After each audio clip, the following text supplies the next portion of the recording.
L'actualité internationale, c'est aussi ce coup de fil entre Emmanuel Macron et Volodymyr Zelensky hier. Les présidents français et ukrainiens qui n'avaient pas échangé depuis leur rencontre à Kiev le 16 juin dernier.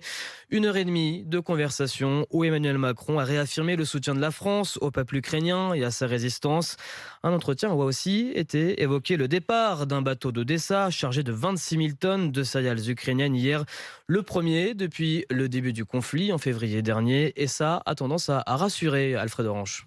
À 350 $ la tonne, le blé ukrainien s'exporte à nouveau par la mer. Un premier pas pour Gauthier Lemoalt, spécialiste des marchés de matières premières. C'est un bon point parce qu'on réouvre un petit peu la situation. Le bémol, c'est que la quantité exportée, 26 000 tonnes de maïs, ne relève pour le moment que du symbole. C'est pas avec un si petit flux, même s'il reprend, qu'on arrivera à trouver des solutions. Si l'essai jusqu'au Liban est concluant, 16 cargos devraient suivre et les deux pays ont tout intérêt à respecter l'accord. Sylvie Berman est l'ancienne ambassadeur de France en Russie. C'est un accord qui porte sur 4 mois, c'est-à-dire le temps d'exporter les 25 millions de tonnes de céréales ukrainiennes qui ont été bloquées. Mais je crois que précisément parce que ça dépasse le conflit entre l'Ukraine et la Russie, il peut être mis en œuvre. Officiellement, ces deux États se disent préoccupés par une potentielle crise alimentaire, mais ils tireraient aussi chacun des avantages en respectant l'accord. Pour Moscou, la levée de certaines sanctions sur ses propres exportations.